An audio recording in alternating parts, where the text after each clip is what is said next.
اپنی اولاد کی خدمت کرتی ہے، بڑی اہم ہے، بڑی اہم ہے۔ ابھی ایک واقعہ بتا رہے تھے، اجتماع میں گیا تھا کہ ایک لڑکا تھا اور جو ہے میاں بیوی تھے، تیسری اولاد کوئی نہیں تھی، لڑکا پڑھ رہا تھا، لیکن فیملی دیندار نمازی متقی پرہیزگار لوگ تھے۔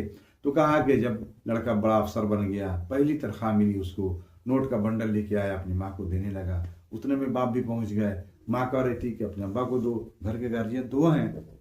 تو اس نے کہا کہ نہیں امی آپ لے کے رکھ لیجئے۔ اتنے میں ابا بھی آ گئے، پوچھنے لگے ماں بیٹا تم کیا کر رہا ہے؟ اب تو دیکھیے نا، اس کو پہلی تنخواہ ملی ہے، ہم کو لا کے دے رہا۔ تو میں نے کہا کہ اپنے ابا کو لے کے دے دے، ہم کو کیوں دے رہا ہے؟ تو بچہ جو ہے کہا کہ لا بیٹا لا، پیسہ میں لے کے رکھ دوں کپاٹ میں۔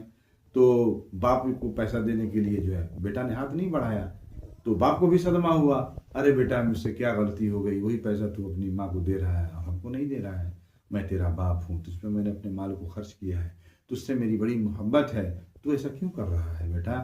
تو بیٹا رونے لگا تو ماں رونے لگی تو باپ بھی رونے لگا۔ جب سب خاموش ہو گئے تو کہا کہ باپ نے پوچھا ارے بیٹا ماجرا تو بتا دے کہ آخر کیا بات ہو گئی، کیوں ایسا ہو رہا ہے؟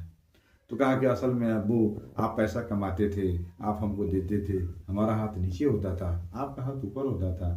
آج جب میں لے کے پیسہ آیا تو مجھے احساس ہوا کہ آج میرے باپ کا ہاتھ نیچے ہو جائے اور میرا ہاتھ اوپر ہو جائے، یہ ہم سے برداشت نہیں ہوگا کہ باپ کا ہاتھ آج سے نیچے اور بیٹا کا ہاتھ اوپر، یہ کیسے ہو سکتا ہے؟ میں نے ماں سے پیسہ نہیں لیا ہے، اس لیے میں ماں کو دے رہا ہوں، پیسہ تو گھر ہی پہ رہے گا، پیسہ جائے گا۔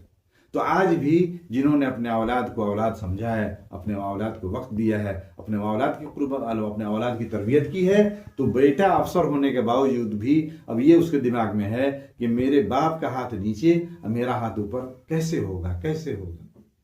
تو کتنی بڑی بات ہے یہ۔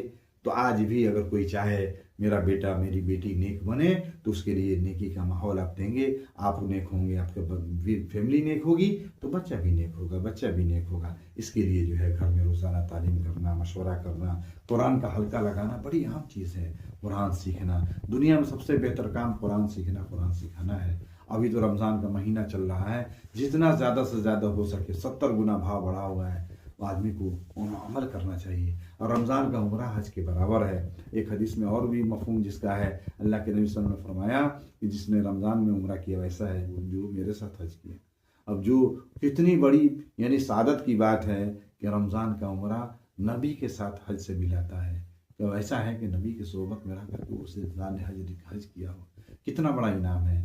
اس کا بھی خیال ہو کہ بھائی ہم جو ہے رمضان میں جا کے عمرہ کر لیں، اگر اللہ نے ہم کو مال دیا ہے، استعداد دیا ہے، اور کہاں کے معاشرے کو پاک کرنا